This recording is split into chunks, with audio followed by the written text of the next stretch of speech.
Good morning friends, कैसे हो आप सभी। वीडियो अच्छी लगे तो लाइक कमेंट ज़रूर करें। तो ये रिएक्शन रिकॉर्डिंग दीदी के बारे में होने वाला है। रिकॉर्डिंग दीदी ने एक वीडियो बनाया था कि वो ससुराल जाने वाली हैं और उसी दिन पड़ोसी का ब्लॉग आ गया था कि वो ससुराल पहुंच चुकी हैं, मिलने आई थी और बिना बताए मिलने आई थी। मतलब पूरा एक्सप्लेन दे रहे थे। उसके बाद रिकॉर्डिंग दीदी का वीडियो आया कि वो ससुराल से मिलके आ गई, उन्होंने उसमें सब कुछ दिखाया। तो बहुत सारे लोग रिकॉर्डिंग दीदी पर आपत्ति उठाने लगे कि ये मतलब वहाँ से होके आ गई हैं और पब्लिक को बेवकूफ़ बनाने के लिए ये वीडियो बनाया है कि मैं मिलने जाने वाली हूँ, क्योंकि पड़ोसी के वीडियो तो साफ हो गया था कि उसी दिन तो मिलके आ गई थी। तो यहाँ पर एक चीज़ मैं कह रही हूँ कि क्या पता, क्या गारंटी कि वो वीडियो उस दिन बनाया, हो सकता है वीडियो पहले बनाया हो उसके बाद डाला इन्होंने बाद में हो। ये भी हो सकता है कि मिलके आ गई हूँ फिर वीडियो डाला हो कि आज ये वीडियो डालूंगी, फिर कल जो मिलके आई हूँ वो वीडियो डालूंगी। तो इसमें पड़ोसी का क्या लेना देना, और पड़ोसी पड़ोसी की तरह रहे ना। क्यों इतना इंटरफेयर उनकी लाइफ में कर रहे हैं कि मैंने सीसीटीवी में देखा। क्यों भाई, सीसीटीवी में देखा तो आप ब्लॉग बना दोगे कि वो गई थी मिलने।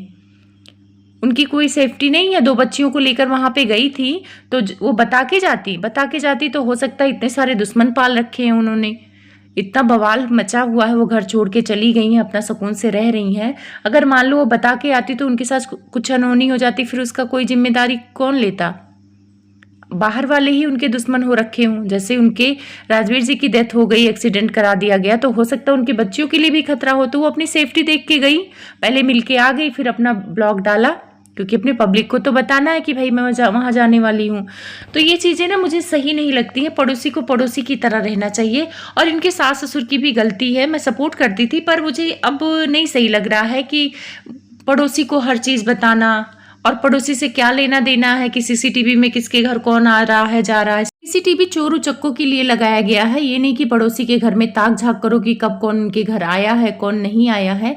लेकिन एक चीज़ मुझे पता लग रहा है कि इस वीडियो को बनाने के लिए शायद रिकॉर्डिंग दीदी के सास ससुर ने ही बोला होगा, क्योंकि इसमें ये बोल रहे थे कि मतलब वो अचानक से आ गई तो कोई व्यवस्था नहीं हो पाई, लड़कियों को कुछ देना लेना नहीं हो पाया। तो इसका मतलब ये कहना चाह रहे थे कि रिकॉर्डिंग दीदी की तरफ से कोई वीडियो या ब्लॉग आए कि वहाँ पर मेरी आवभगत नहीं हुई या ऐसा कुछ, तो उससे पहले इन लोगों ने अपनी बात रख दी थी कि भाई ये बिना बताए आई थी, इसलिए हम लोगों ने उतना आवभगत नहीं कर पाया। तो एक बात बोली, वहाँ उनका अपना घर है, अगर आवभगत ना भी होगा तो कोई बात नहीं, उनके सास ससुर हैं, उनके बच्चे हैं, वो देख लेंगे। आपको क्यों इतनी टेंशन हो रही है। लेकिन कहीं मुझे डाउट लग रहा है कि जो पड़ोसी ने वीडियो बनाया है रिकॉर्डिंग दीदी के सास ससुर के कहने पर बनाया है। वहाँ पे वीडियो में दिखा कि सास ससुर थोड़ा सा कम खुश लग रहे थे। जब वहाँ पे रिकॉर्डिंग दीदी बैठी थी कुर्सी पे तो उनकी सास का मुंह बना हुआ था, तो उस पर भी लोगों का कमेंट था कि उनके सास ससुर उनके जाने से खुश नहीं है। तो ये गलत फहमी है। वो बच्चियों को देखकर बहुत खुश थे। हाँ, रिकॉर्डिंग दीदी को देखकर खुश नहीं होंगे, क्योंकि उसकी कई रीजन है। एक बात बताओ, ससुर है उनके और ससुर पर इन्होंने रेप आरोप लगाए थे कि वो मेरे साथ 4 आदमियों को लेकर छेड़खानी किए थे, मेरे साथ ये किए, अपने बदन का उन्होंने नीला वो भी फोटो में दिखाया था, सारी चीज़ किए। उसके बाद एक बात बताओ, वो भी समाज में निकलते होंगे, वीडियो सारे लोग देखते हैं, यूट्यूब तो हर कोई देखता है, बुढ़ा जवान सब कोई देखता है। तो अंकल के भी यार दोस्त देखते होंगे ना, तो उनकी इज्जत चली गई कि नहीं चली गई। सारे यार दोस्त उन पे हंसते होंगे पीठ पीछे कि बाप रे, ये वही आदमी है जो अपनी बहू के साथ छेड़खानी कर रहा था, बहू के साथ गलत करने की कोशिश कर रहा था। एक बात बोलूं, रिकॉर्डिंग दीदी चाहे जितनी भी सिंपैथी खेल ले, लेकिन अपने ससुर के लिए जो इन्होंने बोला है ना, वो घाव जिंदगी भर नहीं भर सकता है। इंसान लड़ाई झगड़ा कर ले, गाली गलौज कर ले, वो चल जाता है, पर किसी की इज्जत को तार तार करके फिर उसके साथ सोचे कि वो मेरे साथ अच्छा व्यवहार करेगा या मेरे साथ पहले जैसा व्यवहार करेगा, ये पॉसिबल नहीं है। हाँ, वो अपनी पोतियों को देखकर खुश थे, लेकिन रिकॉर्डिंग दीदी को देखकर खुश नहीं थे। और वहां पे रिकॉर्डिंग दीदी के बातचीत से लग रहा था कि वो किसी कागज के चक्कर में गई थी। आप लोगों ने देखा होगा, थोड़ी बहुत बात हो रही थी वहां पे कि मैं फोटोकॉपी करा लूंगी ये वो, तो वहां पे उनके ससुर ने बेमन से बोला कि हाँ ये हो जाएगा। तो वहां पे रिकॉर्डिंग दीदी कागज के लिए गई थी, ये बात सच है। लेकिन अब डायरेक्ट कागज के लिए जाती तो वहां पे उनके ऊपर उंगली उठती, लोग उन्हें ट्रोल करते। तो उन्होंने सोचा कि बच्चियों का सहारा लेती हूँ, क्योंकि एक वीडियो में अंकल आंटी याद भी कर रहे थे, तो बच्चियों का सहारा लेती हूँ कि भाई मैं बच्चियों को मिलवाने जा रही हूँ, तो मैं एक तरह से महान भी बन जाऊंगी कि देखो कितनी अच्छी बहू है, अपनी तरफ से पहल कर रही है, और सामने से कागज वागज भी लेके चली आऊंगी। ये जो मैंने पॉइंट बोला है कागज़ वाला कि कागज़ लेने गई थी, ये कमेंट आ रहा था, तो कमेंट के माध्यम से लोग अपनी बात रख रहे हैं। अब ये बात कहाँ तक सच्ची है, कहाँ तक झूठी हो, तो रिकॉर्डिंग दीदी जानेंगे, उनके सास-ससुर जानेंगे। लेकिन हाँ, मैंने भी वीडियो में देखा है कि कुछ कागज़ की बात हो रही थी। अब देखो रिकॉर्डिंग दीदी के मन में क्या चल रहा था, ये तो हमें नहीं पता। कमेंट्स के माध्यम से लोग अपनी-अपनी बात रखते हैं। लेकिन मुझे जहाँ तक लग रहा है कि रिकॉर्डिंग दीदी को हो सकता है सच में ऐसा लगा हो कि पोतियों को दादा-दादी से मिलवाना चाहे। क्योंकि उनके चेहरे के हाव-भाव से लग रहा था कि इधर वो काफ़ी परेशान भी लग रही थी। तो अगर मान लो वो अपनी मर्ज़ी से आई हैं, चाहे कागज़ भी लेना हो और साथ में पोतियों को भी लेके आई हैं, तो ये एक अच्छी पहल है उन लड़कियों के लिए कि अपने दादा-दादी से मिलेंगी, वो करेंगी। और एक चीज़ मैं कह दूँ कि अंशु चाहे जितना भी वहाँ रह ले, वो कर ले, लेकिन जो प्यार इनके पोतियों को उनके दादा-दादी के अंदर है, वो ख़त्म नहीं करेंगी और ना ख़त्म होगा।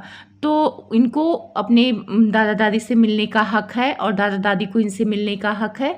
लड़ाई झगड़ा इनके सास ससुर और इनके रिकॉर्डिंग दीदी के बीच में हुई है, मासूम बच्चियों का कोई दोष नहीं है। तो वहाँ पे यही सारा माहौल था, काफ़ी खुशनुमा माहौल था। लेकिन एक चीज़ मैंने देखा है, वहाँ पे अंशु भी बच्चों के साथ खेलते हुए नज़र आई, उसने भी ब्लॉग बनाया है। अब चाहे ये लोग कैमरे के सामने दिखावा ही कर रहे हैं, क्योंकि कैमरे के सामने ना पता ही नहीं चलता कि क्या सच बोल रहा है, क्या झूठ बोल रहा है। क्योंकि ब्लॉगर इतना झूठ दिखाते हैं ना कंटेंट के लिए कि आज मैं ये कंटेंट दिखाऊंगी तो मुझे सिंपैथी मिलेगी। मैं रिकॉर्डिंग दीदी की बात नहीं कर रही हूँ, हर ब्लॉगर की बात कर रही हूँ कि आजकल इतना झूठ दिखाया जा रहा है कि लोगों के सच पे विश्वास करना भी मुश्किल हो रहा है।